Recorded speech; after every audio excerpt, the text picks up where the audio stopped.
Toad the brake van was feeling sad. Everywhere he looked, he could see engines and coaches moving steadily forwards.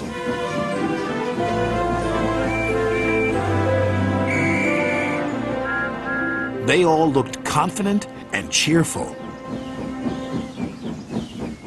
One day, he decided to talk to Oliver, the Great Western Engine. I'm always going backwards, Mr. Oliver. I have forward-thinking views. I could be a leader, if you know what I mean. You can't be a leader without a train to follow. You don't have a train, Gordon said. Toad felt sadder still. Oliver wanted to help. You're a very useful brake van, Toad. You help me brake, and you keep my freight cars in order when we go down hills. I know, Mr. Oliver, but it would be so exciting to go forwards for a change instead of always seeing things sliding away from me. The freight cars were cross with Toad. Who's he to start complaining? He's lucky to be able to look after us. Let's teach him a lesson.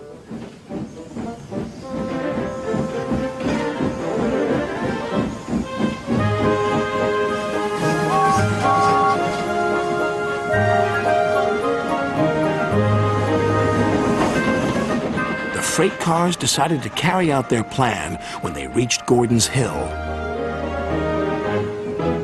When they were nearly at the top, they played their tricks. Ready, steady, go! And they jerked at a coupling, which broke. We're making your wish come true, Toad! Follow the leader, yelled the freight cars. Toad was still in a state of shock, so he didn't know what to think, and he couldn't ask the conductor. He had jumped clear.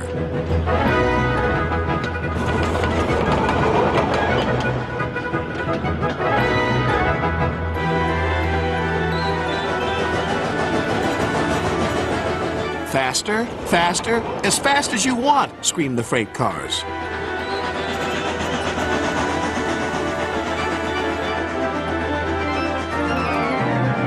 Suddenly, Toad found it fun, but the fun was soon over. A crossing lay ahead and the gates were closed. Toad couldn't stop. Worse still, Toad now realized he was on the wrong track. There ahead was Gordon. The signalman changed the points just in time.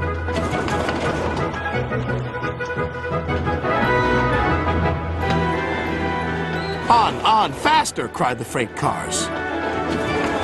Suddenly, he saw James pulling a long, slow train. Oh my goodness! Help! Save me! A quick-thinking shunter did, just in time. What was that? Exclaimed James. The signalman warned the station master at the next station. There's a runaway coming. We'll send him into the sidings. Help! Help! Called Toad again. Toad saw some buffers. Those'll stop me! But the points to the buffers weren't set.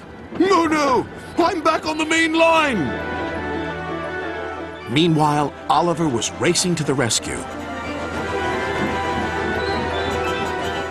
I must catch Toad. I must! Toad sped past Henry. More danger lay ahead. Men were working on a bridge, but they had been warned about the runaway Toad and his freight cars. They diverted him onto old sidings, straight into a muddy pool.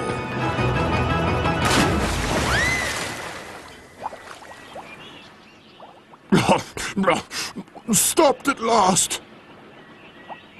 Oliver arrived, and when he saw Toad, he could only smile. A pond is the only place for a toad, I suppose? That night, Toad spoke to Oliver. I'm sorry, Mr. Oliver, if I caused you any embarrassment. That's all right, Toad. So what do you think of going forwards? It was fun, decided Toad, but from now on I'll be happy to look forward to the future, busy going backwards, so to speak.